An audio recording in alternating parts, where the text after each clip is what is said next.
What's going on, my good people? What's going on? How y'all living? Y'all know what time it is. We in the building.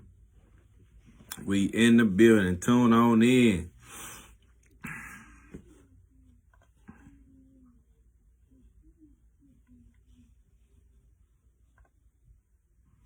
Willie Jack, here we go.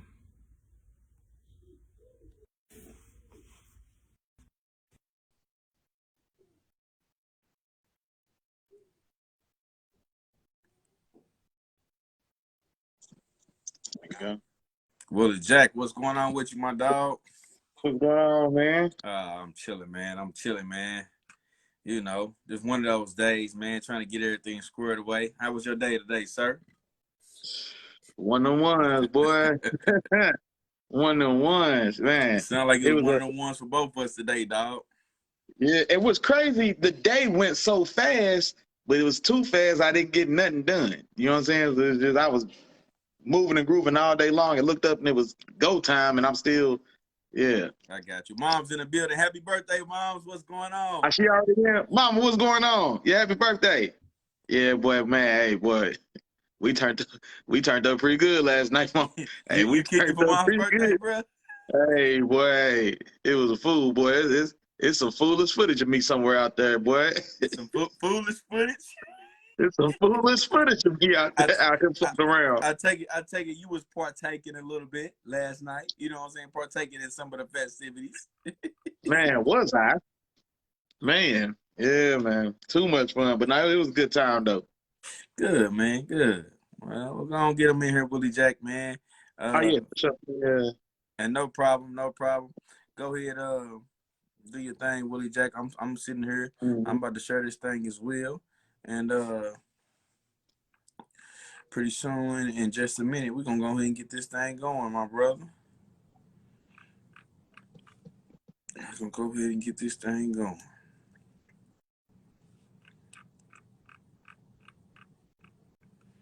There we go.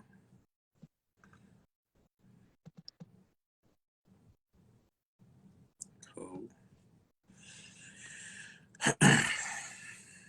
All right, we rolling on in. Where these other fellas at, man? Tom and all these cats, man. Tom, he ain't first this week. I just got out the phone with Tom. He said he's been tuning in. Tell you about tuning in. Oh, okay, we know how they go.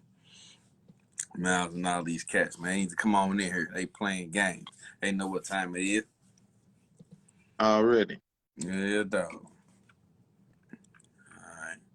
Well, Willie Jack, man, I guess we're going to go ahead and jump on into it, man. Let you finish doing your thing, man. But welcome to another episode of Let the Film Speak. I am one of your hosts, Chop, here with my main man, Willie Jack, and we back at it again. You know what I'm saying? This time with an even better episode than some of the ones before. Well, who knows? We put together some ones now, but we're gonna keep it going. We get better every time, Chop. It's like wine. It's like wine. We get, we age with time. You know what I'm saying? So exactly. Hey, that's how it go. You know what I'm saying? So that's how we gonna do that, man. Of course, we got an episode today for y'all. We're gonna talk a little bit of preseason football, man. We're gonna talk a little bit about some of the things that stood out to us, you know, that we've seen after this first week of preseason football. You know, we're gonna jump into some of that. Of course, we're hitting you with the news today. I know everybody got the latest news over in LA. But before we do that, man, we got to start it off with the announcers, man. And I got one for y'all today. Same one as last week. Let the Film Speak Fantasy Football. We got our second season coming up, man. You know what I'm saying? We got our second season coming up. We appreciate everybody who shared, you know what I'm saying, our post from last week, man. But some of y'all didn't tag. You know what I'm saying? Y'all shared the post, but y'all got to tag. So when y'all share, remember, y'all got to tag me and Willie in the post that you share. You know what I'm saying? Or we cool. If you tag Let the Film Speak, I'm cool with that as well. Yeah. You know what I'm saying? So go ahead and do that. Share it. And then we're going to go back and look at it, man, see who all shared it. If we see that you shared and you tag, man, you got a spot in the Let the Film Speak, you know, Fantasy Football League. I know we got a few spots filled, but we still got some open, man. So, you know, quickly y'all get them on out there, the quicker y'all can get on in. So go ahead and share this post, you know what I'm saying? And we can jump on into it like that, man. But let's go ahead and jump into some of the news, Willie Jack, man. I guess the latest news that we got today, man, was it came from LA, man. Los Angeles Chargers safety Derwin James. I know my guy Willie Jack, he's a big fan of Derwin James, man. But he signs a 4-year, $76.4 million extension. You know what I'm saying? That makes him the highest paid safety in NFL history. You know what I'm saying? And as we would say if we was making this post, man, go get your bag, my dog, and go ahead and cue and go ahead and cue my dog Dolph. You know what I'm saying? Hey, bag secured, man. Bag secured, bag alert. Man. Yeah, money bag, Derwin. Yeah, all of that, man. Salute, congratulations to him, man. Life-changing money, generational money. What you think, man? Too much, too low, right on time? What you think? Nah, I think that this is a great signing for him, because this is the one thing I really advocate for, you know, in the NFL, is not necessarily just looking at the position title, but looking at what that individual brings to the table. You know what I'm saying? Derwin James, yes, he's a safety. And if you look at other safeties, you know, that just play safety, you want to try to keep him in that range. But at the same time, just because he's a safety, you can't knock what he does. You know what I'm saying? Derwin James will go man. He'll go play man on your number one receiver and do it well. You know what I'm saying? He'll go do that very well. Derwin James, you know, can play, you know, deep safety. You know what I'm saying? He can play in the box. He's very versatile on that defense, which helps that defense out a lot. You know what I'm saying? A lot of teams start to struggle a little bit when you spread them out, because they either have to go bring in a smaller DB that can cover, you know, another wide receiver or extra wide receiver other than your 2 starting corners, or they just take a chance and push a linebacker out there or a safety who can barely cover to go try to cover that third wide receiver, and it leaves them in a mismatch problem, and they start running into the issues. With Derwin James, you don't have to do any type of switching up. If you got a 3 receiver set, he can do a lot of those things. Go ahead, Willie Jack. No, that's exactly what I was gonna say. He's a mismatch eliminator. So just like you said, offensive come out in certain sets. I like that, mismatch eliminator. Eliminator, exactly. So like just like you said, offense comes out in certain sets because they know it's gonna put extra stress or pressure on an outside backer or a safety that doesn't have necessarily range of movement skills, and so you don't have that advantage with him. You know what I'm saying? He's comfortable. You know what I'm saying? Getting right in Travis Kelce chest. I'm going wherever you go, big fella. You know what I'm saying? Like, so which is super valuable across the league, let alone in your own division. You know what I'm saying? And so, but yeah, so just like you said, man, I think you hit all them points. The money for me, I'm always happy to see a player get paid. The easy thing to say, or the common thing that I've seen said about the money is, that's a lot of money for a guy who hasn't played a lot of ball. Because as talented as he is, as versatile as he is, as dynamic as he is when he is on the field, he's probably this is, you know, everything's also a little exaggerated, but the common thread is he's played just as many games as he's missed. You know what I'm saying? Now, I know that's not literally 1 for 1, but he has missed a lot of time. You know what I mean? And so that's a very, very, very strong commitment to a player who, you know what I'm saying, who, if you're looking at it from the front office's point of view, maybe hasn't been as dependable to be in the lineup. You know what I'm saying? The most important ability is availability. Be here first.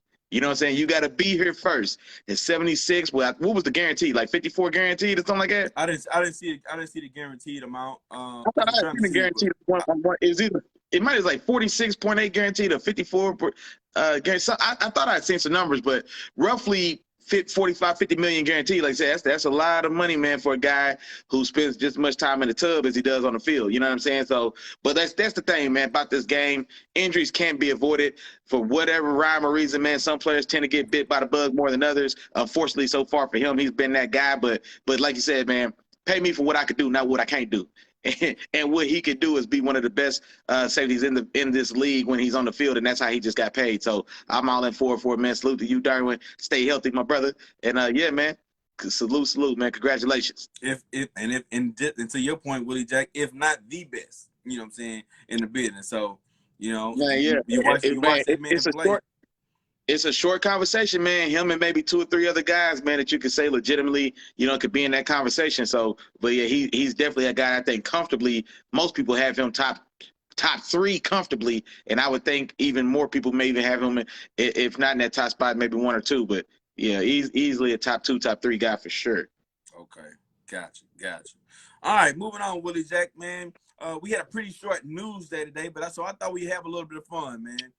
You posted a post earlier this week, man, and it was regarding the great top 10 defensive players in NFL history. You know what I'm saying? And it came from NFL on CBS, and this was Jeff Kerr's post. And he has current NFL defensive tackle Aaron Donald on this list at 5. And you posted it, kind of sparking a little bit of debate and trying to get everybody's opinion on this particular post and where they felt like people ranked and so on and so forth. So I'm going to start it off with you, Willie Jack. I'm going to go off this list, and I'm going to read the list to you and to everybody so everybody understands, where everybody fell, and you kind of give me your insight on the list. So coming in at number 1, we had Reggie White. Number 2, we had Lawrence Taylor. Number 3, Ray Lewis. 4, Dion Sanders. At 5, that's where Aaron Donald came in. 6, Deacon Jones. 7, Dick Butkus. 8, Bruce Smith. 9, Rod Woodson. And 10, Ronnie Lott. Willie Jack, what do you feel about this list? Do you feel like there are some certain spots on this list that can be changed a little bit, or do you feel like they was almost spot on? Like, what's your overall thoughts on this list? I wasn't super upset at the list at all. You know what I mean? So I think everybody listed, I think, has a legitimate. I think everybody who's listed has a legitimate conversation, or it's not a stretch that they would be included for the most part. Real quick, hey, Tom, to fill in the building. What's going on, my dog? Shout out to you in the building. There you go. But so for me, like I think for me, 1, 2, and 3 for me, I don't have any question about. I think for me, Reggie, LT, and Ray, 1, 2, 3. Like I think if I was gonna sit down real hard and write out this list myself, my 1, 2, and 3 would have probably started the same way.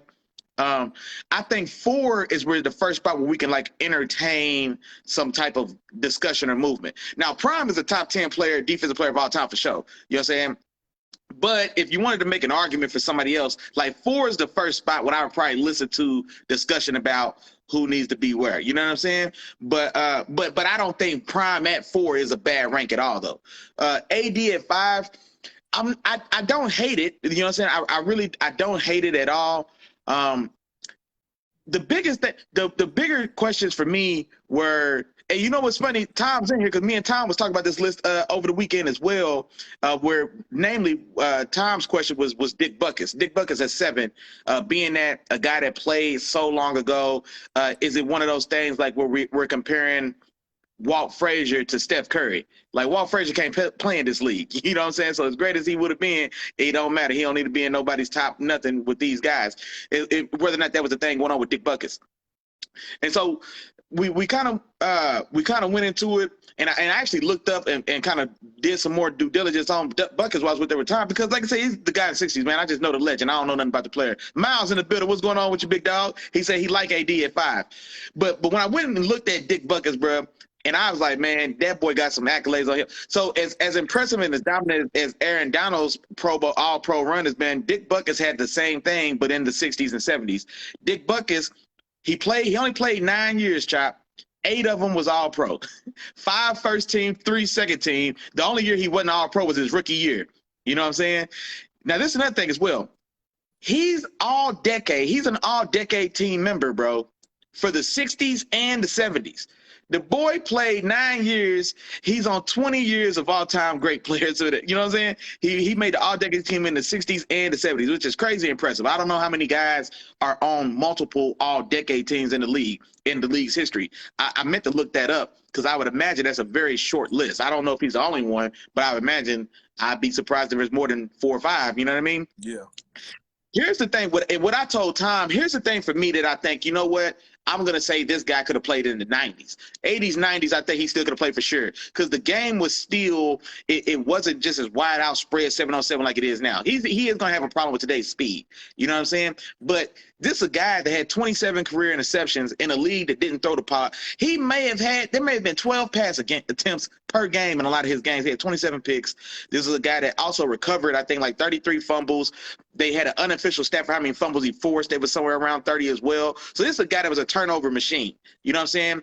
And like I said, run game is going to be run game. I don't think he's got an issue there. So I think I going back and kind of looking more into him, I do like him being included in that top 10. You just got to respect those numbers. And he had today's size. Not crazy size, but he had good size. 6'3", like 245. That plays today. You know what I'm saying? So he ain't got no problem there. Now, 40, he ain't Patrick Willis. He ain't running 4.3. You know what I'm saying? He was probably a 4.7 guy if I had to guess or imagine. You know what I'm saying? But that could be overblown as well, because if his short area and his B2B gap is solid, he gonna live anyway. So anyway, I said that to say I'm cool with Buckets. The two that gave me that really kind of made me think was Bruce Smith at 8, I believe, and then Ronnie Lott at 10.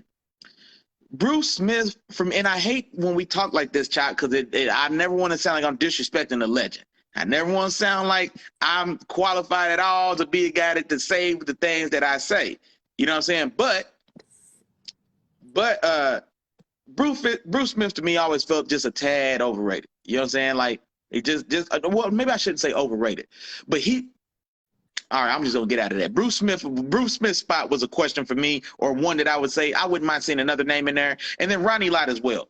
Ronnie Lott, I understand, because he is kind of the forefather of like what we consider the modern safety. So he's kind of the guy that set the table. If the four guys like Ed Reed and Troy Polamalu and Brian Dawkins, a lot of these other guys to come in and get in. But I think all time some of these guys rank higher than him. I think Ed and Troy, if I'm ranking safeties, me personally, Ed and Troy come ahead of Ronnie, and so in my mind, one of them can have those spots. So for me, I like to see Bruce Smith and Ronnie Lott replaced with Troy Polamalu and Ed Reed.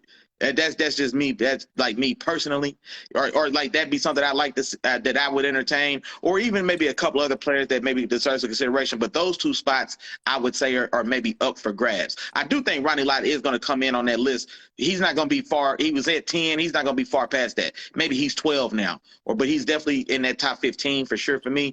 But I think I want to see Troy and Ed in that 10 in those two chairs if I had my choice. Gotcha. My bad. I got a little long on that, but my bad. It's okay, sir. It's okay. The bucket stuff took me off a little bit. Yeah, me and Tom had a nice little debate about it this weekend. Hey, I was looking into it. Hey, it's all right, man. It's all right. You know, and I think things come a little bit closer to our heart. You know, especially the later guys that we've seen. You know what I'm saying? Donnell said he's seen something crawling in my ways. You mean something was swimming in my ways? Because ain't nothing crawling. You can't crawl in water. You know what I'm saying?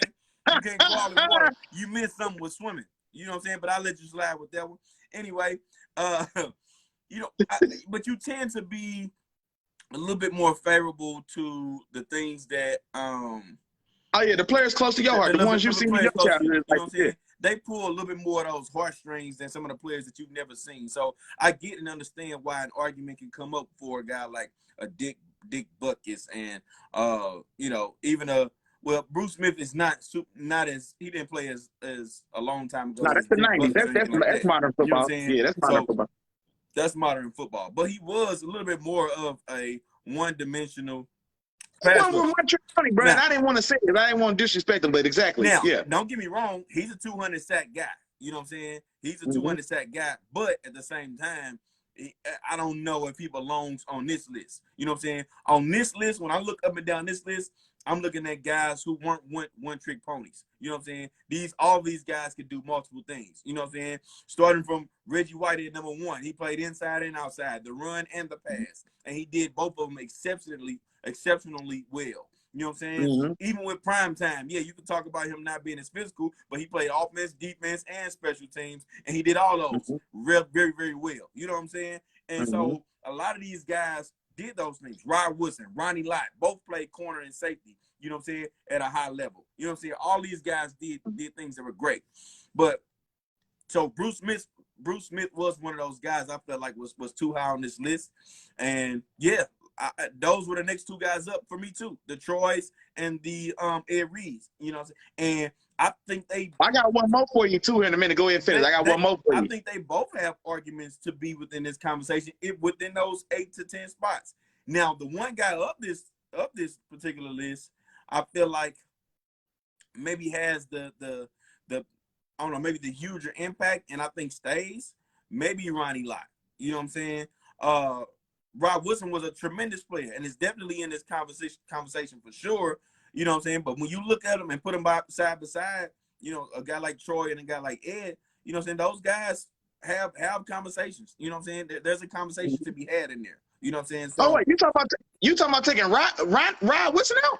It's an argument, is what I'm saying. You know what I'm saying? It's an argument. Go ahead. Bro, remember when I talked to y'all about these corners? If we take Rod Wilson's cornerback career and just cut that out, his cornerback career, he's a Hall of Famer. If we take his safety career, a second whole career, if we take his safety career, he's a Hall of Fame. He's a literal dual Hall of Famer, resume-wise, from two very different positions. Bro, Rod's in there, bro. Rod is all time. Bro, come on, man. Oh, man, I can't believe you did that. I understand. I can't believe you did that. I understand you were still as homer, bro. I understand you. No, bro. Hey, no. Those are the facts now. Those are the facts. Listen. I might be home on something else. Those is. I don't know, bro.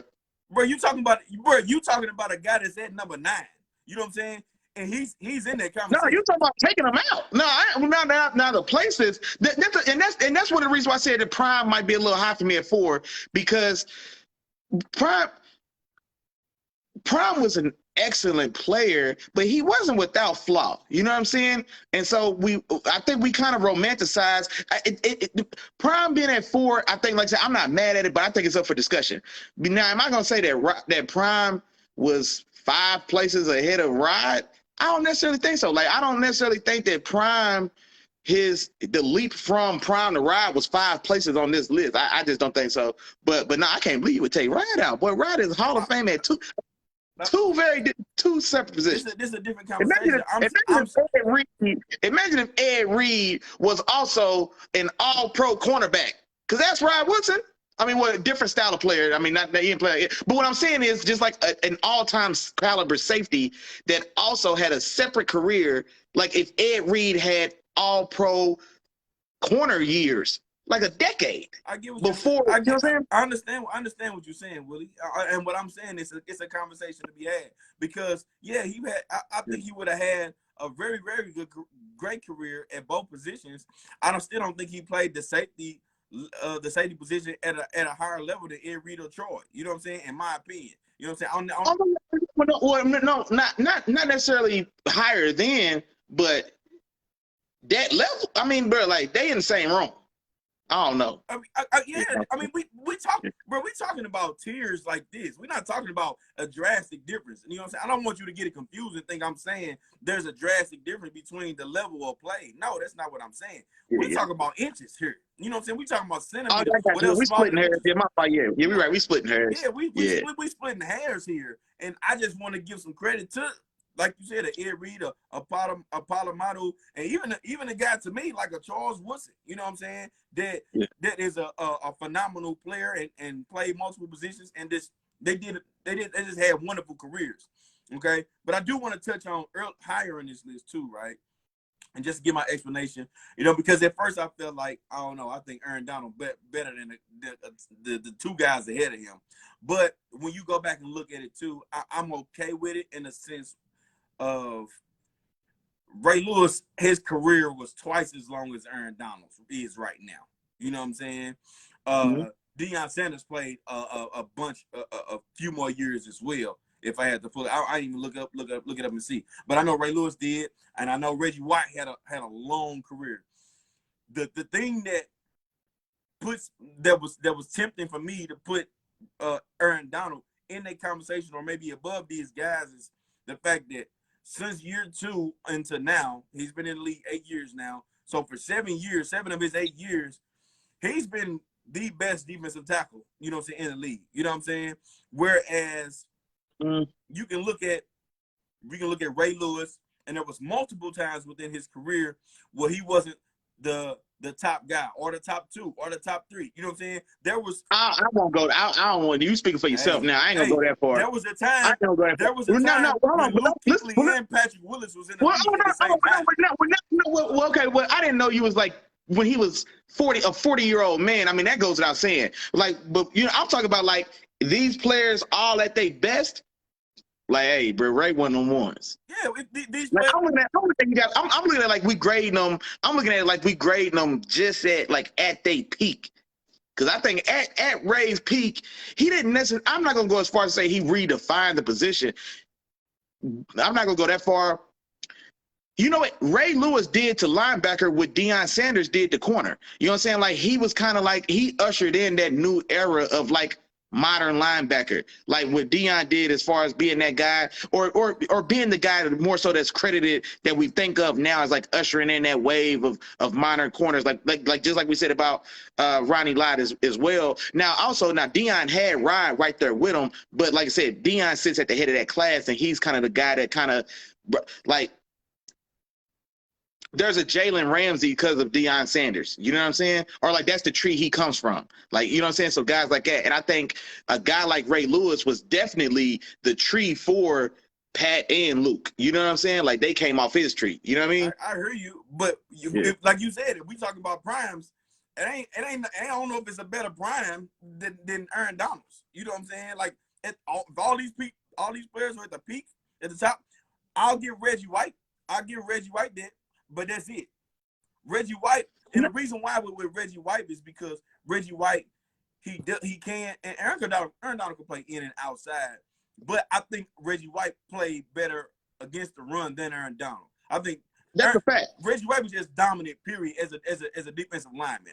He's got that on Aaron Donald for sure. No, and that's a fact. And that's what I always say about Aaron Donald. What I've been saying more and more lately, and y'all probably heard me say it about, no player has had more value added to their legacy than Aaron Donald because of the influx and importance and value that we place on PFF. PFF has done more for the career of Aaron Donald than any other player since they've been around. And it's not meant to be a slight against Aaron Donald, but we really talk about him like he walks on water. And me and you both, I'm watching here. And I'm telling you, like Aaron Donald, he is impressive, and there's a little bit of, and this is going to be a very drastic example. You know what I'm saying? And I realize it's so much more impressive when we see Spud Webb dunk than when we seen Dominique Wilkins dunk. You know what I'm saying? Because Spud wasn't supposed to dunk. He's 5'7", 5'6". He's 150 pounds. He's not supposed to have a 40. He's not supposed to, you know what I'm saying, windmill dunk. So he won a dunk contest doing more basic dunks than Dominique did because we expect that, and we see that for Dominique. So Aaron Donald's got something because he's a small guy, or he's considered small for the position. He's 6 foot flat. He's 280 pounds, and he's chiseled like a bodybuilder. You know what I mean? So, like, there's a little bit of awe in just watching him be successful because he doesn't look like what he's supposed to. So there's some credence given to that. But I honestly, and this is where I was going to get to, a guy that I still think just criminally and when it's all said and done, maybe looks back. When Bruce Smith made that list, I said to myself instantly, why ain't JJ got his spot? JJ need his seat. JJ Watt, I still feel like, and I've watched every snap of Donald, I've watched every snap of JJ. I still feel like I haven't seen a more dominant on the field, dominant play from a defender than JJ Watt from like 2012 to 2014, 16, or whatever that JJ's run was. 3 defensive players in 4 years. 4 All-Pros in 5 years. It looked different. It felt different. And now Aaron Donald, he's had a longer consecutive All-Pro run. It don't look or feel the same to me. You know what I'm saying? It just don't. You know what I'm saying? And I know he's had phenomenal years. He's a consistent double sack guy. We've seen John Randall. We've seen Warren Sapp. You know what I'm saying? Now he's I guess did it longer, but he's not great against the run. You know what I'm saying? He's just not. He's just not. Now, some of that is he is limited by his size in certain aspects. You know what I'm saying? He can compensate with, he does have great leverage and strength and speed and quickness is off the charts. But Bro, I haven't seen nothing that looked and felt like that JJ run, but I just ain't. And I don't think I've seen that from Aaron Donald. But that doesn't take away from Aaron Donald, but that's just like what I felt like I seen when I seen JJ. Like, I was like, nah, this had to be what Reggie White looked like. And he wasn't even Reggie White. So that tells me how great Reggie was. That's why for me, Reggie's the easy number one. But yeah, my fault, yeah. No, and I get what you're saying, but I think the thing that part of what made J.J. Watt more dominant too was his effect in the pass game, and I'm not talking about him getting sacks. I'm not talking about him getting sacks. He had like about 22 in the season or something like that. I forgot how many it was, but he had a lot of deflections. He was so if he wasn't getting to the quarterback, he wasn't letting the quarterback get a pass off. You know what I'm saying? So I get what you're saying in his level of dominance. But and then think about this. Don't forget. Remember, he played tight end for like 2 of those years. The boy had like 6 touchdowns one year, or something crazy, or like maybe it's 4. But remember that? He did a couple things. That's cool. You know what I'm saying? But his career is at defensive end. You know what I'm saying? And the level of dominance, I think you might be shortening it a little bit with Aaron Donald, bro. The boy can play some ball. You know what I'm saying? He is super disruptive. That's Aaron Donald's game. He is a disruptor, and I think that he does that at the top with whoever you want to name. You know what I'm saying? He does it at the top. You know what I'm saying? So that's where we at. What is Miles talking about, man? Get Miles about here, man. Get Miles. He said, "Get him. Get him." I said, "Debo top 10." Hey, Debo, my dog, man. Hey. I can't put him at top 10, man. Here, man. He tripped. I can't put him at top 10. But you know what? Debo is a guy, man. You know what? Realistically, man, he's probably a guy that's gonna make, like, I think he's a guy that's in the conversation like around top 50. But there's so many pass rushers that we would get to before Debo, because a guy like Derek Thomas, like, how far off this list is he? You know what I'm saying? Or a guy like, you know what I'm saying? So like, I think if I was doing this list, Troy and Ed are in, Bruce and Ronnie are out. And then I probably have JJ and Ronnie 11 and 12. You know what I'm saying? If it's me, or using those names that they got right now. Like, if I leave everybody else alone, like, those would be like I put 2 in for the other 2, and then I put Ronnie would fall to, you know what I'm saying, 11 or 12. JJ was gonna be 11 or 12, and then maybe I circle back and bring back Bruce Smith or whoever that shakes out. But what about you, man? Who's one guy not on the list that you think will be in there? Like, if JJ's my guy that I'm fighting for to get in there, who's your guy you want to see on there?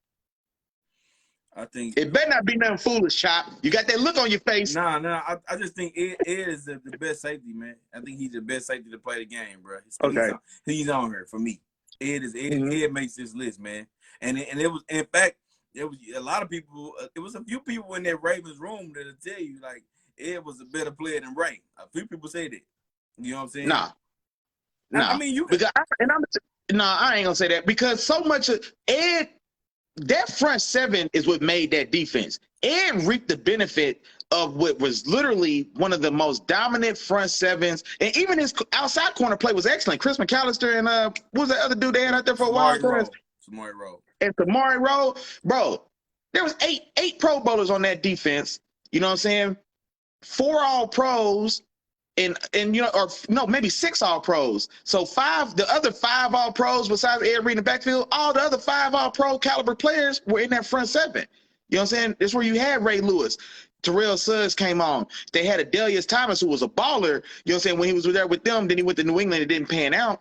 But you know what I'm saying? Adelius Thomas. Bro, that line was legendary. Elodie Nada.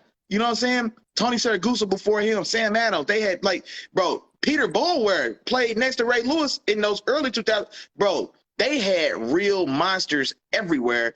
And it was such to the point that he didn't have to take a step within 30 yards of the offense, within 30 yards of the line of scrimmage. You know what I'm saying? Like, because of how dominant that unit was. And so, like, I mean, you can't just single out Ed and take something away from him, and don't take nothing away from Ray. Because Ray got those big dogs in front of him, opening up and cleaning it up for tackles for him too. And that's a fact. But see, that's the thing about Ed though.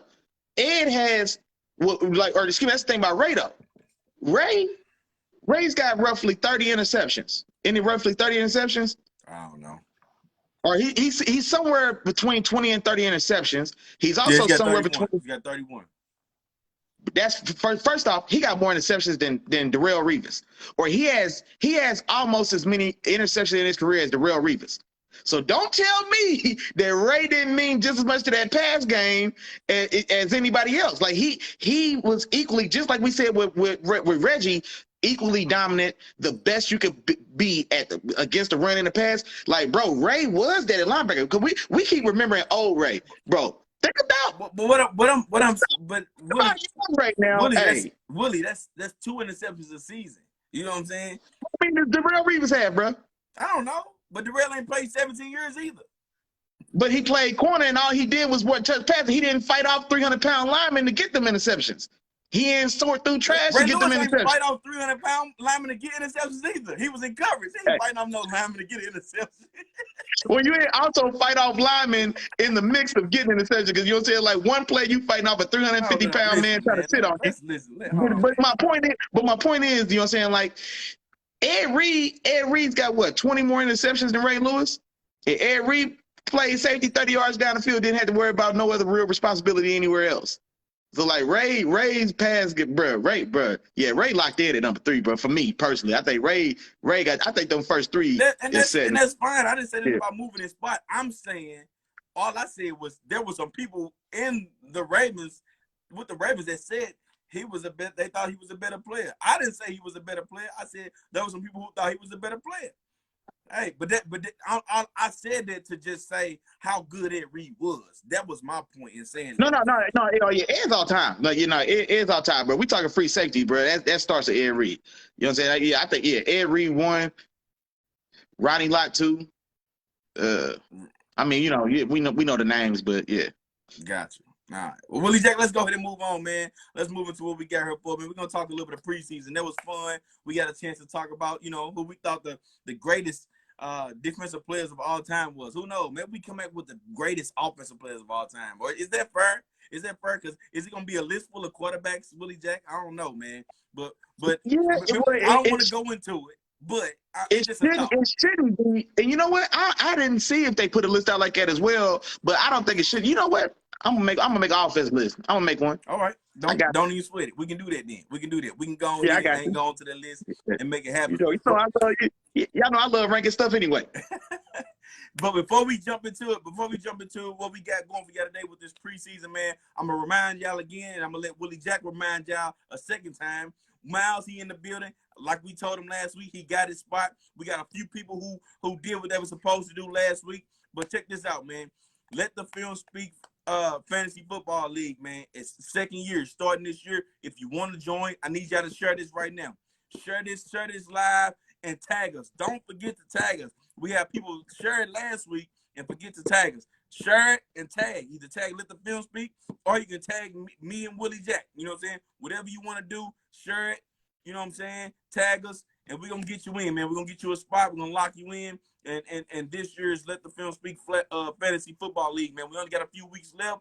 We got to put the draft together and all that, man. So, hey, I need y'all to go ahead and do that. Willie Jack, I think it's also time for you to remind them, dog. Hey, today's episode of Let the Film Speak is brought to you by the sponsorship, man. Y'all know what's going on. 3 Amigos, man. That's like, share, subscribe. The 3 Amigos, 3 the hard way. It's a 3-piece spicy. Now, y'all already know what I'm about to say, so y'all might as well say it with me. It's a 4-part process, my dog. Like, share, subscribe, tap in, holler at the 3 Amigos, man. Be respectful, bro. You walk in my house, you better say something. You don't just walk in and sit down. You holler at the 3 Amigos first. You like, share, subscribe. After you do step number 1, then you got to tell a friend, because it ain't no fun if we all can't get none. Like, share, subscribe. Be respectful. Holler at the 3 Amigos. Tell a friend. It ain't no fun we all get none. Tell your friend to tell his friend. And then lastly, tell your friend's friend to tell his partner to come on down here, holler at your dogs, man. Here, Let the Film Speak. Wednesday, 7 o'clock. You know we ain't going nowhere. You know we're going to be here before we was here, because it's Wednesday. It's 7 o'clock. Ain't nothing else to do but talk ball, boy. So get in here. Don't cheat yourself. Treat yourself, man. We appreciate all the love, support. As always, back to the regularly scheduled programming, man. All right, Willie Jack. Let's go ahead and jump into it, man. Like we told y'all, we're going to jump into some of the preseason stuff, man. And before we jump into it, we already know, man, preseason, it doesn't mean a lot. You know what I'm saying? It doesn't mean a lot. You know what I'm saying? But we try to take from it, use our IQ and some of the things we've seen in the past and try to tell y'all some of the things that stood out to us. You know what I'm saying? How they may translate to the season or, you know, whatever breakdown we got for y'all, man. So, Willie Jack, man, you want to start us off? Tell me something that stood out to you, you know what I'm saying, in week 1 of preseason, man. Man, I'm going to take an easy one for me, man. It's a soft layup, man. My dog Miles in here, so it's only where we get the party started, man. George Pickens, man, looks as advertised, man. You know what? Me and Chop were both high on him. So we both liked what we saw. And I don't know if Chop went as far as I did when I was talking about him. I said he's the only guy that I feel looks like a true X receiver. Remember I said that? Yeah. I was like, he's the only guy that looks like a real deal X. Garrett Wilson was my #1 receiver, but I still wasn't sure if I felt comfortable saying like he's just, you know what I mean? If he wouldn't be better. And I think one of the things we mentioned too, Willie Jack, because I think Garrett Wilson and like those guys, they felt like, you know what you're getting from those guys.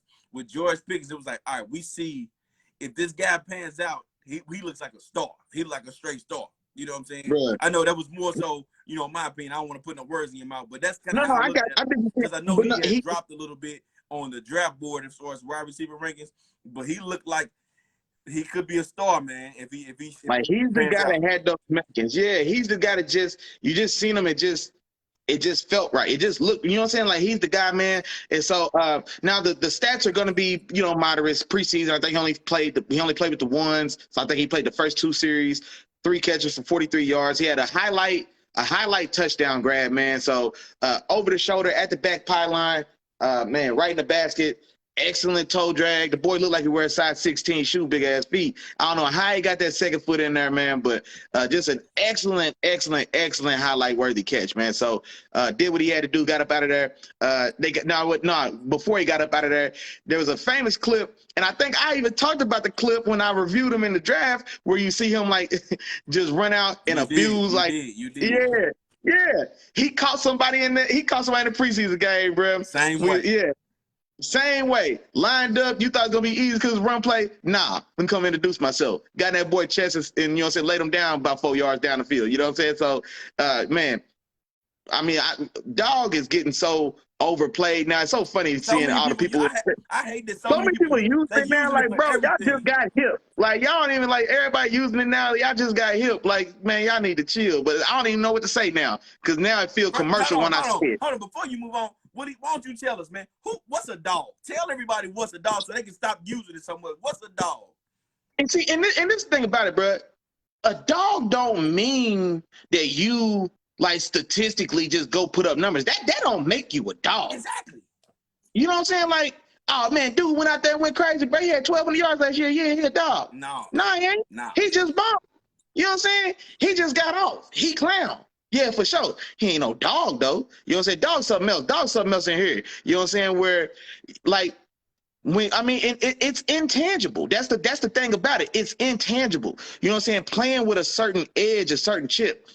That's why dogs are guys like, and I don't mean this to be disrespectful because this guy is still one of the most talented players we've ever seen come across the position. Things got rough, didn't pan out, but still. Between OBJ and Jarvis Landry, Jarvis is the dog. You know what I'm saying? Like, Jarvis is the dog. There's a difference. You know what I'm saying? So, like, he's not the player that talent-wise OBJ is. He hasn't had the same level of success statistically or otherwise, but that's a dog. Anquan Bolden, Hines Wards, these guys, they weren't Chad Johnson and Marvin Harrison. You know what I'm saying? But they was dogs, though. You know what I'm saying? You know what I'm saying? Like I said, they have a different edge about them, the way they carry themselves about them. You know what I'm saying? Brian Dawkins, dog. You know what I'm saying? Like, it's something else. You got a whole nother level can't nobody else reach. Intensity. You know what I'm saying? Like, the way you bring it, it's electric. Being with Coach T, Mike Tomlin, he talks about guys being force multipliers, where your presence on the field just raises the level of anybody around you. You know what I'm saying? Like, because you the guy that sets that tone. You the guy that sets that tempo. You know what I'm saying? Marshawn Lynch, defenses are teams on both sidelines watch Marshawn Lynch get the ball. You know what I'm saying? Because things like the Beastquake might happen. Yeah. You know what I'm saying? Like the guy that brings the juice, the guy that sets the tone, the guy that plays with that edge, the guy, you know what I'm saying, the guy that plays or plays with that type of thing. Like, that's dog. You know what I'm saying? Steve Smith, Debo Samuel. You know what I'm saying? Those type of guys. You know what I'm saying? Those are dogs, man. Everybody ain't a dog. You can't just label you a good football player. That's what you are. Yeah, now dog, you just a good football player. If you balling, you a dog now. Like, no, but that ain't it. That ain't that. No. Yeah, Miles. He was too. Oh, that's a fact. Yeah. He talking about James Harrison. Yeah, man.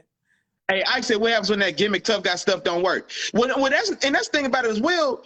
Like, if you ain't what you supposed to be, like, that stuff don't last long, especially like at certain levels. Like, you can bluff your high school team, you can bluff some of these colleges teams, but nah, when you on that level, like, the cream gonna rise to the top. Like, what's old boy name? The Oklahoma linebacker, Brian Bosworth. You know what I'm saying? That tough guy shit. It didn't matter when he got lined up in the league with the rest of these dogs. You know what I'm saying? When Bo Jackson ended that boy's career, essentially, it feel like after Bo did that boy so bad in that game, the Raiders and the Seahawks, you feel like he disappeared off the face of earth. Feel like, you know what I'm saying? So that stuff only lasts so long. It's only so long you can fake it till you make it. You know what I'm saying? So yeah, especially at that level. But you know what I'm saying? Sorry to interrupt you, brother. I just feel like they needed to know that, man. And because I keep hearing people saying it too, man, and it irks me. Everybody it gets on my nerves now, and that's why I was just been saying, like, cause this is dog mentality, but like, you can't even say it now because now it's so watered down. But no, man, and that's the thing too. It's not about being a dirty player. Like, I don't want to get that misconstrued as well. You know what I'm saying? So it was still a football play, but just Stephon Diggs it never crosses Stephon Diggs to even want to jump in a boy's chest like that. It never crosses OBJ's thought to even jump in a boy's chest like that. And that's not a bad thing. They ain't got to. Like, see, it don't take nothing away from your game because you don't have that type of edge, but the ones who do, dog. You know what I'm saying? So that's all it is. But yeah, now George Pickens, man, look like he's gonna be he's got a build that reminds me of AJ Green because he's long and he's like I think he's a thicker built AJ Green, like body style. Now, he doesn't at all have AJ's route running, his smoothness.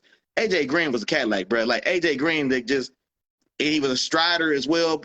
Before you know it, he done already broke your cushion. Now, you know what I'm saying, it's 30 over the shoulder. You know what I'm saying? So but just his build body-wise, when I was watching on the field, that's what he put me in the mind of, his body. You know what I'm saying? But nah, man, so just hoping his arrow keeps pointing up, of course, selfishly, because I want him to ball for my team, but looking like, man, he's going to be a guy that's got a very bright future, man. So happy for him as well.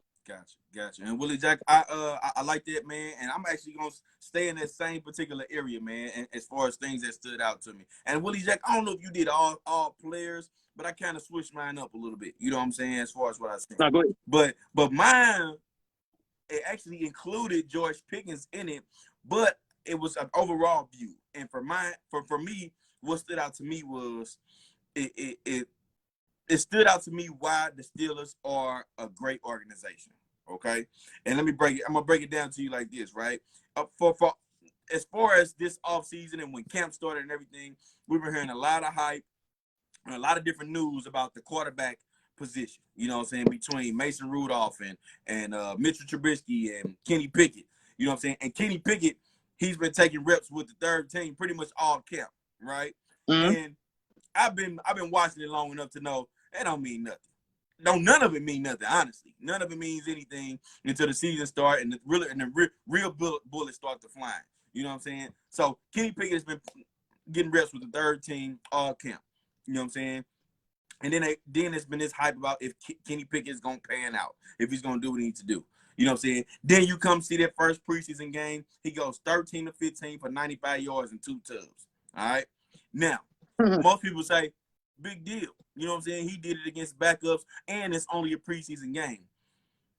You have to understand the everything with this.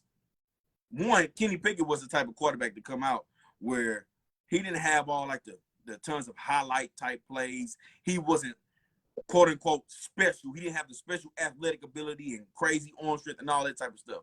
He was the quarterback to where if you watch him, you can say, "Oh, he's smart. He's got a good head on his shoulders. He's a really good quarterback coming out." For players like that, what the Steelers decided to do, and what I'm seeing is they working on his confidence. Everybody don't come out the womb with confidence. You know what I'm saying? Everybody don't come out and step on the field first time they step on the field and say, "I got this. I don't care what I'm gonna do. If I come out here and throw an interception, the next series I'm coming out and I'm gonna keep shooting that thing." Everybody don't do that. Some players, you have to build that confidence to where they get to that point. And I think that's what they're doing. You know what I'm saying? By starting him off against the players that he's playing against each and every day in practice, and then also coming out in this preseason game and having them, you know what I'm saying, start off that way. That way you build it. It's still at the NFL level, but you're still building that confidence. So when it is time, when it comes time for them to play him, he has something he can fall back on. I've done this before. I've been on this field. I've done it. So they're continuing to build this confidence, and I like the way that they're developing Kenny Pickett. Everything is not fast. They don't have to move, you know, at a pace of Trevor Lawrence or Justin Fields and all those guys. Like, you don't have to do that with him. Everybody, you can take your time, and it can be a diamond in the rough. He can become just as good. So I like the way they're doing that, and it's a big confidence booster for him. You know what I'm saying? And then, like I said, I was going to say George Pickens as well. You know what I'm saying, with their organization. Everybody knows the Steelers, for some reason, they produce wide receivers. You know what I'm saying? They produce them, and he looks like a guy that can be that. You know what I'm saying? Now, again, we want to see it in the regular season, but as far as some of the things I've shown now, going back to what Ike said about his if that fake tough guy stuff is going to last, if that's really him, and like if that's really him, if that's in him, and which I think it is, because I've seen it at both levels, you might lead whoever in the division, they could be having a long game. Every time you go face him, you know it's gonna be physical, you know it's gonna be tough, and you know you're gonna have to battle. You know what I'm saying? When you come see him each and every week. So I like what the Steelers doing, man. That was my whole thing. That was one of my takeaways. Is I see and can understand why they have a great organization, man. So they putting together some stuff over there, man. So we'll see how everything pans out. So that's one. Hey, I appreciate you, my dog. Yeah. Hey, I appreciate you. Hey, I'm always real, man. I'm gonna keep it real when I see it. You know what I'm saying? And you know what, man? I'm gonna return the favor because I got a Ram on my list, man. I didn't know if you was gonna mention him or not, but now so you just stole my Steelers a little. Now I feel like I need to return something back, man.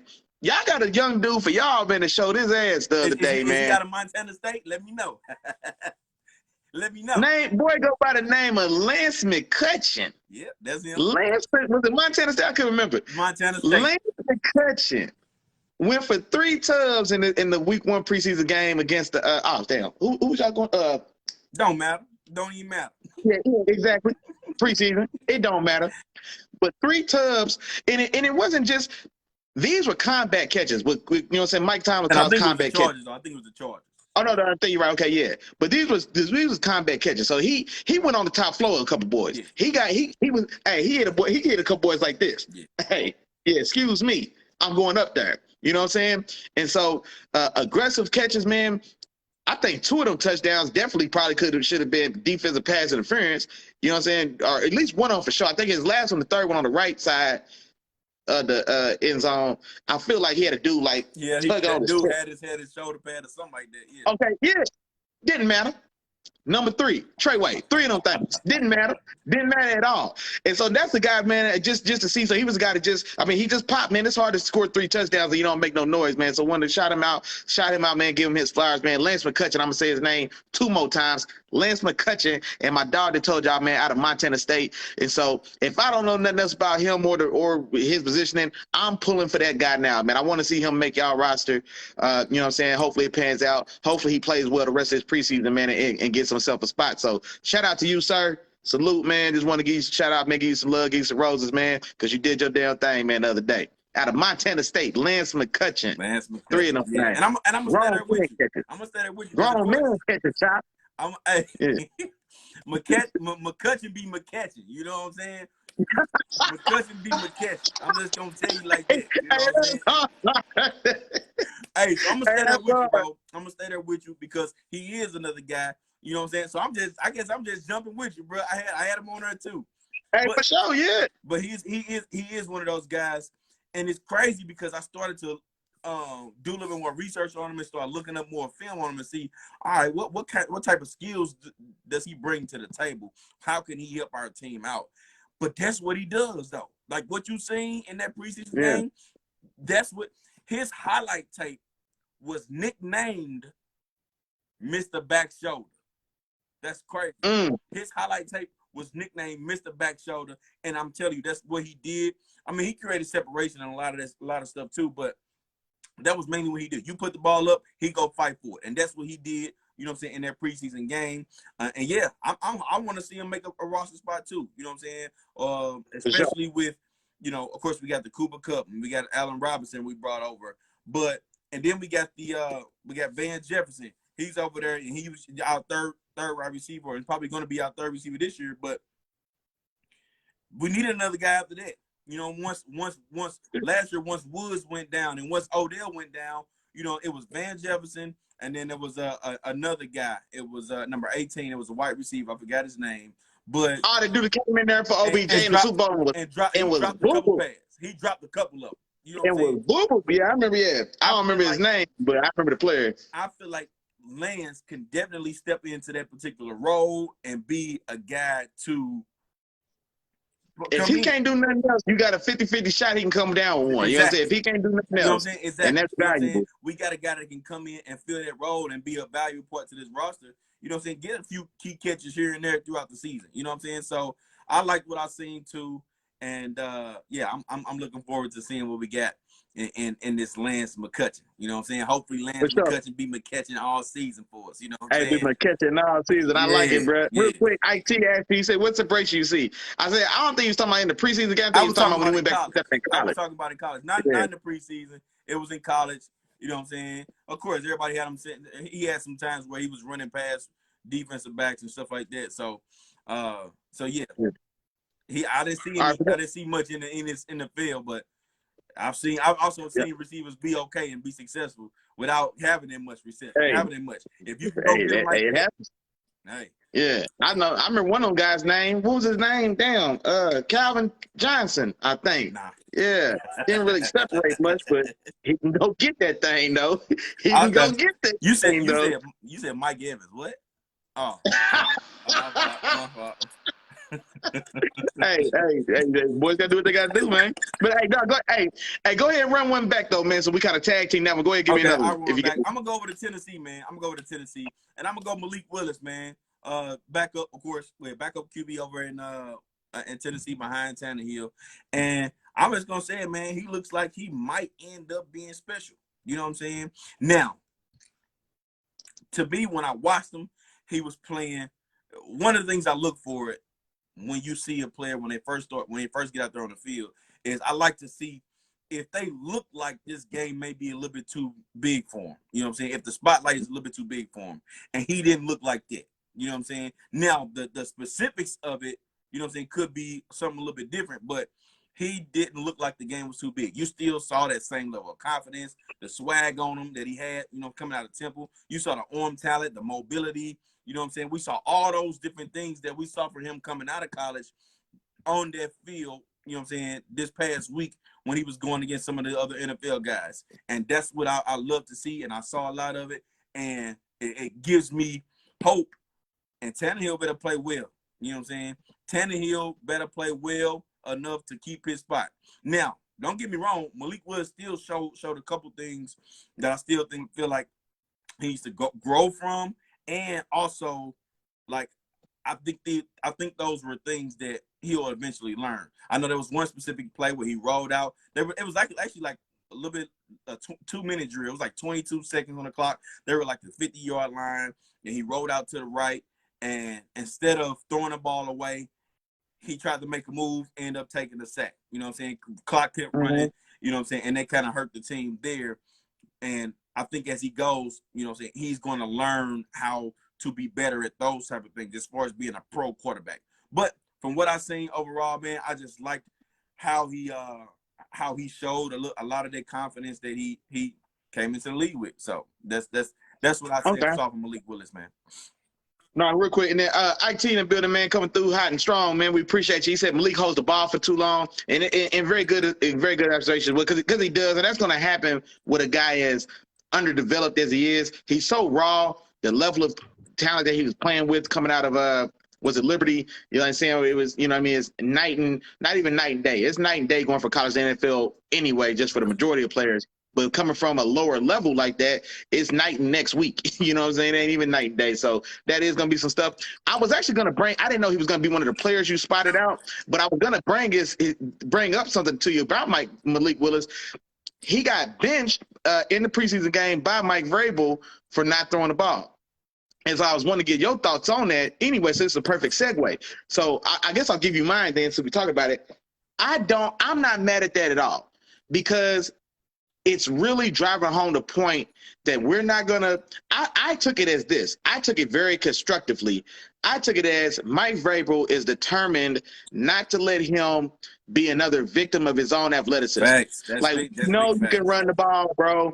We know you fast, bro. We know you can get out here and move. We know we could even have some success with you because you'll make plays, but it doesn't mean you'll be a better quarterback because of it. You know what I'm saying? Like, and so Mike Vrabel, like, with a very firm example, yanked him. And this is the time he needs every one of these reps he gets. And so that's the only thing about it, that it's like, okay, I get what you're saying, but at the same time, I don't want to limit his opportunities as well, because these are freebies. He needs all these freebies, you know what I'm saying, because he's not going to be a guy that gets looked at during the season unless something drastic happens. But I don't think he's ready to play right now. I think Tannehill's job is completely safe. Things that have to go abysmally wrong for him to get some play and some burn just because the season is over. He might have, if Derrick Henry don't rush for 1,000 yards, he might be gone. But you already heard what I said, because I don't think Derrick Henry ain't going for 1,000, and I don't think those Titans are making the playoffs. You know what I'm saying? Now, I don't necessarily know how ugly it is, just flat out beat as far as that go. But if you told me next year that if we talking this time next year and they was a 6-11 team, it wouldn't surprise. Like, you know what I'm saying? Like, I just wouldn't go for it. But see, that's the thing. I haven't looked into the schedules yet and really put thought into that. But I just think the Titans are due for a down year. But everything IT said, man, I definitely agree. Brother Red just fell in the building, man. He said, boo to Tannehill. Shout out to Brother Red. Shout out to No Vultures, the podcast in the building. What's on, my dog? But man, so I wasn't, I thought it maybe it was a little strong because he needs all those opportunities, but I really like the message. He's driving home the fact, I'm not going to let you be Randall Cunningham. We not going to let you be Michael Vick. I don't care how y'all think y'all feel about him. We're not going to let you be Michael Vick. You know what I'm saying? Like, nah, man, use these opportunities to do something you can't do. Work on what you really need to do. Work on what really counts. You know what I'm saying? Don't be Lamar Jackson, because that's still being held against Lamar Jackson right now. You know what I'm saying? Right, wrong, or otherwise. I'm not saying I'm taking one side or the other, but it's still a discussion. And this is a unanimous MVP in this league. You know what I'm saying? In his prime. So, I like it, man. What'd you think of it? I actually thought that was a really, really, really good point, because I did hear about that and forgot about it. But that's a really good point, Willie Jack, and I 100% agree with you, man.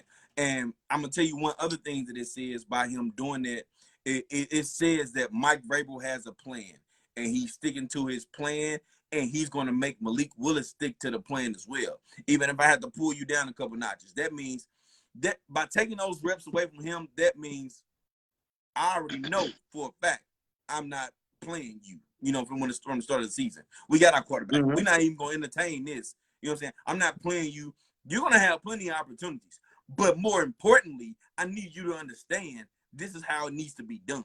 This is how I see it fits. And I need you to do it this way, because this is the way that you're going to be successful in the league, and you're going to help our team. By doing it your way, you're not going to help us. But I need you to understand it more importantly. You know what I'm saying? So it's more, I agree 100% with what you're saying. And I love it, man. I love it. And I love a coach that's not afraid to go against the grain of what most people probably would think in those situations. To me, it opens my eyes to say, this is a good coach right here. You know what I'm saying? That's a coach that is willing to do certain things that way, go against the grain, do his thing to what he truly believes, and not listen to the outside. That's a coach that I want to follow. You know what I'm saying? So I really like that, Willie Jack. I really like that.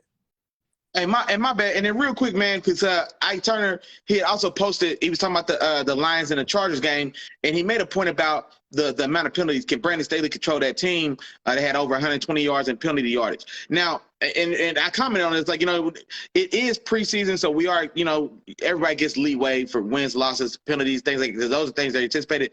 But I'm more curious to see, depending on how this Charger season goes, like how much slack or leeway Brandon Staley gets. You know what I'm saying? Because, and I hate, when we have to, it's always a little uncomfortable bringing these type of topics up, because no, I don't want to be playing a race card. But if that team he made several like head scratching blunders last year that cost them real wins and losses.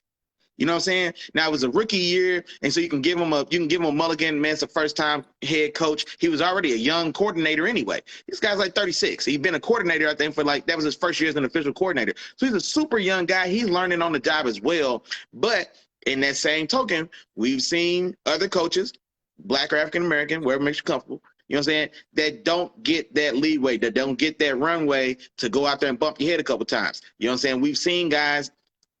What was the coach of the Cardinals who got fired after 1 year so they could bring in Cliff Kingsbury and Kyler Murray? You know what I'm saying?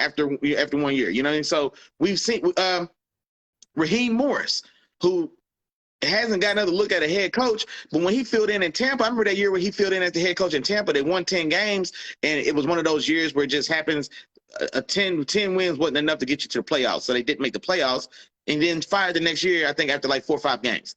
You know what I'm saying? So it's just interesting to see that dynamic. So not to say that I'm praying on his downfall, because I want Justin Herbert to do well. I want that team to do well. You know what I'm saying? Because I'm a fan of Herbert's, and I'm a fan of that team and what they're doing. So I'm not trying to speak or wish him any ill will. I just want to get that across. But just to Ike Turner's point, if those same bonehead decisions carry over, and if like Ike Turner said, if it looks like he doesn't have control over this team doesn't look disciplined, bonehead penalties, having 120-yard penalty games, because those are the things that are going to affect wins and losses. Like if that's the season he has this coming year, on back of that rookie year, okay, now at this point, does he get a third-year chop, you know what I'm saying? Or does it get knocked off, you know what I'm saying, like we've seen it done with others, you know what I'm saying, who may be just as deserving as he was for that fact. If you ask me, in my opinion, I think he should be knocked off if he's making a lot of those same mistakes, especially with the talent he has on his team,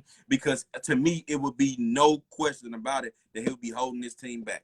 Point blank, period. And you need to move on and get you a guy while you have a chance to win. Now, don't get me wrong, they got Herbert for years. Justin Herbert is going to be there. So, and I think as long as he's there, the team could be a good team. But you got a chance to win right now. You know what I'm saying? And you got a coach that's holding you back. Ain't no use of letting them hang on. You know what I'm saying? And ride because at that point, I would look at it as he's just riding the coattail of the players. The players is out there, and he just riding. Excellent point. The only reason they successful and they had these flashes is because they didn't overcame his missteps. They've overcame his poor coaching. Exactly. You know what I'm saying? Exactly. Yeah.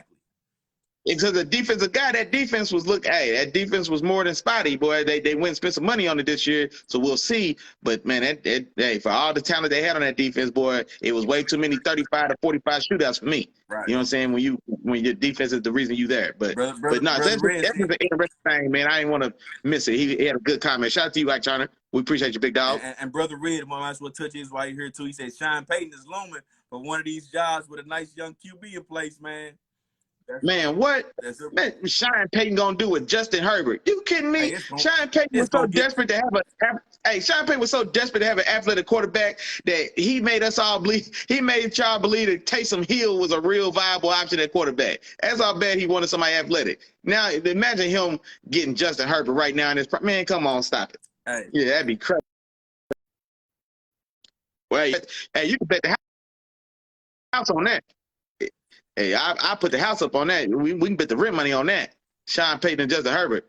Hey, I had to tell your girl, just trust me, baby. Trust me, I got it. Yeah, the rent money spent. Yeah, all right. Hey, you know what, man? If you want, man, I'll give you one more, man. If you want. Okay, yeah, let's do one more. Let's do one more, Willie. Let's go one more. Willie. Okay. One more. Well, here's the question, because I got a couple hours. So I think no, I'm gonna do a different one because I did 2 players and then I guess I did a situation. I wrote a couple of situations down as well. Okay. That's the one I'm gonna say though, man. And I'm gonna use this one because you didn't firmly planted yourself on the other side of that line. So I might as well pull it up. Jalen Hurts, 6 for 6 for 80 yards and a touchdown. Deep pass touchdown to Dallas Goedert, you know what I'm saying, in his limited preseason debut. Are we on the verge of a real life Justin Fields breakout season? This is what I want to know. Because you already know I'm high. I think these Eagles, bro, are gonna make I don't know, bro. I think Tennessee pissed me off so much. I really love them bringing over AJ Brown, bro. I really love them bringing over AJ Brown. How I imagine his effect is going to be on this offense, and then like I said, and then Jalen has been progressing year over year. He's got visual improvement. Now he's still not to the level of a lot of guys we could put in front of him, but this is a guy that you could say every year he is getting better, and he's a guy that anybody who looks to him or you talk to him or look at his history, his track record, he puts in the work, man. And so he's a guy that works hard for it. So are we on the verge of a Jalen Hurts breakout, Chop? I think so, man, because I told you I think them Eagles going to the NFC Championship. I think so, bro. I think so. I ain't gonna lie. Now 6 for 6 for 80. I mean, I ain't gonna say he gonna be dicing boys up like that, but I'm not gonna lie, bro. I was happy to see they played well because I think them Eagles gonna make some real noise this year. What you think, man? It's just one of those. I still got to see. I still got to see. You know what I'm saying? And just so you know, Gardner Minshew went 8 for 12 for 81. You know what I'm saying? Just I'm gonna throw that out there too, just so you know. No, he played well. I like Gardner. Yeah, he played well, but no. I'm just saying. You know, mine too. You know what I'm saying? Minshew. I told y'all already. Y'all heard it. If y'all ain't heard it, you know what I'm saying? Hey, but no, I just want to – it's just one of those things you got to see it. You know what I'm saying? When like I said, when the real bullets start to flying and those guys really start to get after it, that's when I want to see it. You know what I'm saying? I've seen different players, get off in different situations, but this is the one I got to see. You know what I'm saying? I got to see this one for real like I said, when the real season starts. So I'm still not there yet. Willie Jack. I ain't there yet, man. Yeah, but you know me. I turn it over. You know what I'm saying? I turn over in the mid. I was wrong when I'm wrong, but that's right now. Yeah. You know what I'm saying? We're gonna see. And I ain't gonna lie. I think what you were hoping for Justin Fields this year. I think that's the year Jalen Hurts. I think Jalen Hurts gonna Jalen Hurts gonna put himself in that Pro Bowl conversation. Jalen Hurts gonna put himself in that group with these guys that we talk about next up. We talk about guys like, well, no, I ain't gonna say I'm gonna put him in there with Burr and Herbert. I still think he's a couple steps below them. But I think, bro, that depending on how this year plays out, man, if they do as well as I think he's gonna make himself real hard to keep out of these top. Man, he could get himself in that 10 to 12 range, 8 to 12 range. Got you know, somewhere in there. I'm gonna read up. Go ahead. I was gonna read up a couple of these comments. We got Brother Red. He said, "I love Hurts, but no, I see a ceiling of Tyrod Taylor for him." Well, and I don't want to disrespect Tyrod either. You know what I'm saying? Because Tyrod I never thought it was quite fair him losing his job in Buffalo the way he did. So they were a playoff caliber team or level. Did they actually go to the playoffs one year when he was the starter? But anyway, he was playing very decent ball in Buffalo. They pulled him for a rookie. Was it J.P. Lossman or how long ago this was? But the rookie they pulled him for when the team was performing well, very first game, dude threw like 5 picks.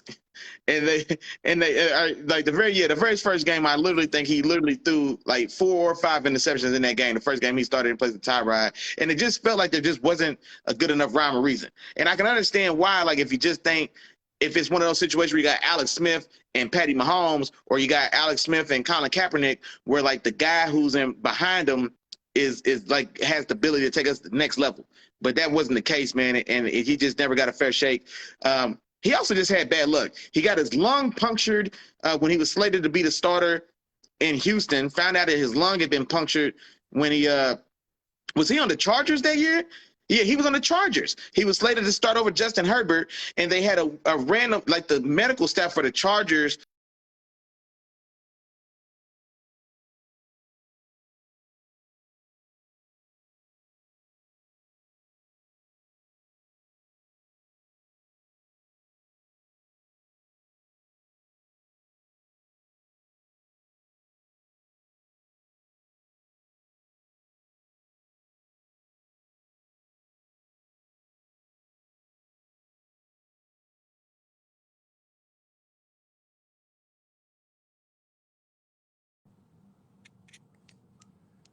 I don't know what just happened, y'all.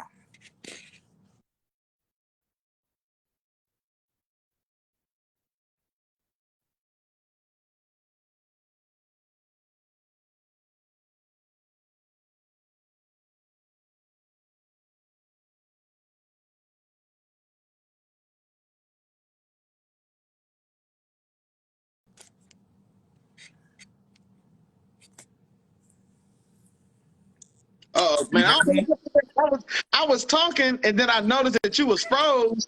So I don't know how long you was froze on my screen, but I was just talking away and you was just froze like a mud. And then I was like, hold on, they trying to hear me. My bad, bro. My bad. But and speaking of Tyrod Taylor, I think he was with the Browns, bro. That's when I think was it Well, no, he was also with the Browns when Baker Mayfield got there. But no, I'm talking about when he was. It was somebody. You were right. It was somewhere where he was slated to be the starter. And yeah, no, it was. Ike Turner found it. It was Nathan Peterman. Nathan Peterman in Buffalo. It was definitely Buffalo. It was Nathan Peterman in Buffalo. For whatever reason, they pulled Tyrod Peterson, put Nathan Peterman in there, and the boy went out there. And I'm talking about they pulled him mid-game. The first 3 passes he threw were interceptions, literally. And I think the next week he threw a couple of interceptions as well. He had like 5 interceptions, like right off the bat. It was Nathan Peterman, bro. But the one where he had the punctured lung. He's with Houston. That's the Chargers. He was there with the Houston. No, it was with Houston. No, he recovered and went to Houston, but then he got injured again because it was the Charger because he was going to start over. He was slated to start over Justin Herbert. Okay, yeah. I got you. And then that's how he got to Houston because he got injured. Then Justin Herbert takes off, and so then in the offseason, he goes to the Texans. And I never heard anything about that because he should have been entitled to some type of fat ass settlement from the Chargers. Somebody owed that boy some money. You know what I'm saying? But I don't know whatever happened with all that. But yeah, man. So.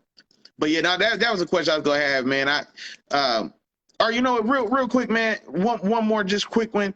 Trey Lance, man, your boy Trey Lance, 4 for 5, 92 yards. Now the 72 of those yards came on one pass, a beautiful deep ball up the left sideline, which was 72 of his 92 yards. So and then there was 3 other passes that went for 20 yards it took in total. And honestly, it's one of those things where I'm anxious to see what they do if that's what it's going to be. Like a whole lot of 2 and 3 yard little plays at dump offs, and they're just buying their time to where he can hit you deep. And it's one of those things where they've got to strike on that splash play to be successful. You know what I mean? But no, man, that boy throws a beautiful deep pass, bro. That was a beautiful shot. It just looks good. You know what I'm saying? It hums out his hand. You know what I'm saying? He put it perfect. You know what I'm saying? Now it's hard to. You could throw to an area more so than worry about making an accurate throw. So it is what it is. But he's got a beautiful arm, man. You can't deny it. Hey, can't deny it. Can I just say it just feels good to hear you talk good about Trey Lance. It just feels good to me. That's all. I always want these dudes to do well. I do. You were just over the top. You had that boy, the number 1 quarterback coming out, Chop. I was like, man, that's too far, man. That's too far, Chop. Did I have number 1? Well, no, you know what it was? I think you had Trevor number 1 because you were scared, but you wanted to have Trey Lance number 1. You had Trey Lance number 2. I think that's what it was. Yeah, that's what it was. Yeah. I had Trevor, Trey, Justin, and then Zach. Yeah. Zach Wilson, and then Mac Jones, I think, or he's Mac, and I know I had Davis Mills up in there somewhere. I don't know, but yeah. I think Davis Mills is your 5. Okay. Well, yeah, Trey Lance, man. Trey Lance is I seen a little bit of that. This is the biggest thing I've seen with Trey. I'm not 100% ready to say Trey ready to go yet. The biggest things I seen from him last year was some of the things that the poise and just the confidence in general. You know what I'm saying? It's coming from where he came from. Like I said before, everybody's not ready to make that leap. Sometimes it just takes more time. You know what I'm saying? And coming from a small school, so you skip the big schools and come right to the league, to the big dog, to the best of the best. It's a little different. You know what I'm saying? Oh, yeah, for sure. It's a little different. And I even heard, T. Higgins. He say, he came from Clemson. Come to the league. He like, oh, these cats can play. You know what I'm saying? And that's a solid receiver in the field. So I know coming from, was it North Dakota or South Dakota? One of the Dakotas. North Dakota State. Yeah. So I know coming from one of the Dakotas to the league, they can be a shell shock. You know what I'm saying? So now coming from where he came from, giving him a little bit more time, hopefully he is able to take command. You know what I'm saying? Have that poise, be able to think under pressure, because he's gonna have those situations. Now, don't get me wrong, Shanahan's gonna put him in great spots. It's just gonna be up to him to be able to handle it and bounce back from when he makes mistakes, because he's gonna make a mistake. Everybody does. When you make a mistake, he has to be able to bounce back from that. And I think he'll be fine. I think he can turn out to be the quarterback that I expected him to be. So yeah, we'll see how that plays off. Yeah. And I'll throw my last one at you real quick. Okay. And actually, hold on, because Brother Red just made some. He said he definitely cheered for them North Dakota Cats. For a small school, they have more than a few guys in the NFL compared to a lot of the so-called football factories. And yeah, I get it, man. Let's look. They got three. They got Trey Lance, they got Carson Wentz, and then they just had that Christian Watson. Christian Watson. Christian Watson. And Christian Watson. They got those three. Two of them we haven't seen what they gonna be yet. One of them flashed and then failed. So we gotta still wait before we consider them an NFL. You know what I'm saying? Gateway now. But I don't think that's what he's saying. I just think he's saying, like, over the last few years, man, they really been putting together some talent. No, they put some guys out there, yeah. No, and I'm a fan. I'm a fan of the small school, the smaller schools for sure. I always tend to cheer for the underdog. One thing I don't like, I feel like the cats from these, like North Dakota State, they come in with just as much hype as Alabama and Ohio State. Christian Watson had, man, well, Tom, my dog, if he's still in here, he's fooled, but he's convinced he's the next Randy Moss. The boy was calling him Young Randy. Seen two highlights of the boy running past 5'8", 146-pound corners and called the boy Randy Moss. Like, yeah, they do too much. Like, the boy threw 50 college passes and chopped one of them number one. Like, come on, man. I just think we gotta temper the expectations for him. But now I am a fan and hope they pan out though, man, for sure. Gotcha. Let me throw my last one at you, Willie Jack. Yeah, they got that tackle. That's what I was thinking of instead of Christian Watson, Brother Red. They got a tackle just got drafted within the last 2 years. I want to say I couldn't think of his name though, but it was a tackle. I know you're talking about. Yeah, I remember that too. Yeah. He came out the same year that Trey Lance came out of. He came out the same. Okay, yeah, I think you're right. Yeah, I think you're right. Yeah. Yeah. So my last one, man, I'm gonna go with the Hold on, let me see this right here. Because I want to make sure I got it round. But the rookie running back out of 7th round pick out of Rutgers over there with the Kansas City Chiefs, man. Isaiah, I think it's called Pacheco. Rookie running back. Running back from Chiefs. Okay, yeah, Pacheco or something. Came out of Rutgers. He's looking like he has a real shot at that number one running back spot over in the Kansas City locker room, man. The way he runs, the combination of speed, power, determination, and it just pops off the screen. You know what I'm saying? You can tell when you see somebody running hard versus, some other players, and he runs hard. You know what I'm saying? And I think that he's sneakily becoming one of the guys that may take over this number one running back spot, and maybe a few games in, he might be that guy. You know what I'm saying? The guy that they have him every single week in and week out carrying the ball, because, the other running backs, they haven't really panned out.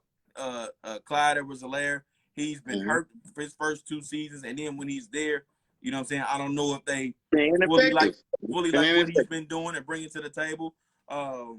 And the Williams, he's been more so like a goal line back. He's not that third down back to stay in there and help out with protection and be that full pass catching back. Now, don't get me wrong, he's had his splash moments, on that prolific offense, but neither one of them are guys where you can say, oh, we good at running back. So this guy out the 7th round is looking like he's that guy. You know what I'm saying? So I'm looking to see, how the rest of the preseason pans out with Pacheco at running back with the Kansas City Chiefs, because we've all seen a real successful running back that if they can join in and fit in with the Chiefs offense. The last guy we seen was Kareem Hunt, and Kareem Hunt he was all pro, you know what I'm saying, with the Chiefs. So if this guy can pan out and fit in, it's gonna be plenty of room for him to eat. You know what I'm saying? So I'm gonna see how that plays out. And especially with this redesigned or this revamped offense that they're going to be rolling out anyway. You know what I'm saying? Because the offense without, like I said, the deep threat that is Tyreek Hill, or that speed threat that is Tyreek Hill. So they have to rebrand and repurpose that. So I can't wait to see how that really looks. Honestly, I saw the highlights for Pacheco, but I didn't pay too much attention to the actual Chiefs like preseason game. But especially as we near like the third preseason week, where like, you know, starters are going to actually get some real burn. The rosters take a shape. Like, I can't wait to see what that offense looks like then. But no, I'm always happy to see for those guys, man. He's definitely making a lot of waves, and so I wish him the best. And just like you said, man, that backfield wide open. Clyde Edwards-Helaire had his chance, man. They starting to look everywhere else. Like you said, Damien Wills, man, he's been a spot guy in and out, older play, but he ain't stopping nothing but a nosebleed. You know what I'm saying? They brought over Ronald Jones from Tampa Bay. And like I said, he wasn't able to hold on to his own job and lost it to Leonard Fournette. You know what I'm saying? So Ronald Jones is in trouble. He may be getting cut. You know what I'm saying? So yeah. Hey, that's what I'm saying. So this job is wide open, man. So Pacheco, man, he's got a real deal shot, just like Chop was saying, man, to be the guy, to be the starting guy, or if not the starting guy, then to be a serious contributor. You know what I'm saying? So I'm happy for him, man. So shout out to him. Gotcha. Well, Willie Jack, man, I think that's about it, man. That wraps everything out up for us, man, tonight. We appreciate everybody for joining in. Before I let you close it out, Willie Jack, I will a couple other reminders again, like I said before. You know what I'm saying? Let the Film Speak Flag Football League, man. You want to join? Share it and tag us. Share our lives and tag us, man. We only got a couple more weeks. Then we doing that draft. We only got a couple more spots as well. So if you want to join us, let us know, man. We can get this thing going. Next week, of course, we got week 2 of preseason coming up. I think it's starting tomorrow. I think we got a Thursday night game tomorrow. But either way, week 2 is coming up. I'm pretty sure we're going to have some more news for y'all coming up next week. And we're going to figure out what we're going to do, man. We'll figure out what we're going to do for the show for y'all, you know what I'm saying, and have it real good and laid out for y'all. So, other than that, Willie Jack, that's pretty much all I got, man. Bring us on home, my dog. Yeah, for sure, man. Hey, Brother Red, come on, man. Yeah, you know I did the knowledge, my dog. I watched Trey Lance. That's why I had the opinion I did, and I didn't understand anybody who said that boy was the #1 quarterback coming in. Because I watched those. I'm with you, Brother Red. The boy had less than 150 career college pass attempts. I seen him throwing 3-yard fullback flats, 5-yard quick tight end outs. I seen him be questionable ball placement. The accuracy numbers look good. You know what I'm saying? I think his accuracy numbers look good, but ball placement, the things that really matter to translate the next league, nah. Didn't nobody trust him with nothing over there. Nah, man, I ain't hearing it, man. The boy was more than underdeveloped and unproven. But it is what it is, though, man. I wish him the success, though. He's definitely got the raw tools, man, to be something special if it comes together for him. But nah, man, just like Chop said, man, appreciate everybody coming through and rocking. Hey, Brother Red, man, you got in and missed it a little late. We was talking about CBS had posted an all-time top 10 defenders list, man. Real quick in the chat, man, while I'm wrapping it up, what you think about Aaron Donald already top 5 all-time of any defender to play the game, man? He came in number 5 on that CBS list. Holla at me in the chat, man. Let me know. Agree, disagree, too high, too low? What's your thoughts there, man? But just like Chop said, man, we're getting closer and closer to the regular season. That means the Let the Film Speak Fantasy Football League will be back and will be in effect. We do still have a couple spots open. Chop already told y'all how to get in there, man, and solidify your ticket to the, you know what I'm saying, your ticket to the league. Reshare the video, reshare the live, like it, subscribe, do all that stuff. Tag with the 3 amigos. But most importantly, man, tag us to the video. Tag me, tag Chop, tag Let the Film Speak as a group itself. Repost, man. Tag, you know what I'm saying, tag the page, tag one of us, and that'll punch you a ticket, man, to the fantasy league while spots last. And so, Brother Red real quick said AD could go up to number 3. Okay. I respectfully disagree. Chop thought the same thing, man. But I think for me, I think those first 3 are locked in, man. Give me Reggie, give me LT, give me Ray. You know what I'm saying? Give me Crazy Ray, man, for my first 3. But like I said, he's definitely, man, made his mark on the league, man. So salute to him. Man, hey, other than that, man, I don't think we got no more announcements. Real quick, man, shout out to the folks who came through, man. Shout out to my moms came through, man. My dog Miles, Big Juice, man. Oscar Wilcox, man. CMU fan came through. My dog Tom came through. Ike Turner came in this thing, holding us down, man. Brother Red was in the building. Shout out to No Vultures of Podcast again, man. Joseph Kenny in the building, holding us down as always. Our dog, man. Man, give it to me. Names. Oh, dang, I was looking. I thought it was somebody else. I can't think. Hey, if I forgot to say your name, come on, big dog. Charge to my head, man. Don't charge to my heart. You know I was thinking about you. We appreciate the love and support as always, man. Wednesdays, 7 o'clock. Y'all know where we at. You know where we're going to be at. Y'all know where y'all supposed to be at, too. Wednesdays is for football. And football is here and let the film speak, man. Hey, my dog Big Juice said put him down for the league. Bruh, you got to share the video and you got to tag us to it, man. Share the video to your page. Tag me and Chop, tag Let the Film Speak. You know what I'm saying? The page, and you can add the page to a tag as well. So, hey, man, share the video, man. Share this very live, bruh. If you share this live right now, when it ends, it'll be shareable. Share this live. Tag Let the Film Speak. Tag Chop, tag me, and you in there, big dog. So, yeah, come on with it.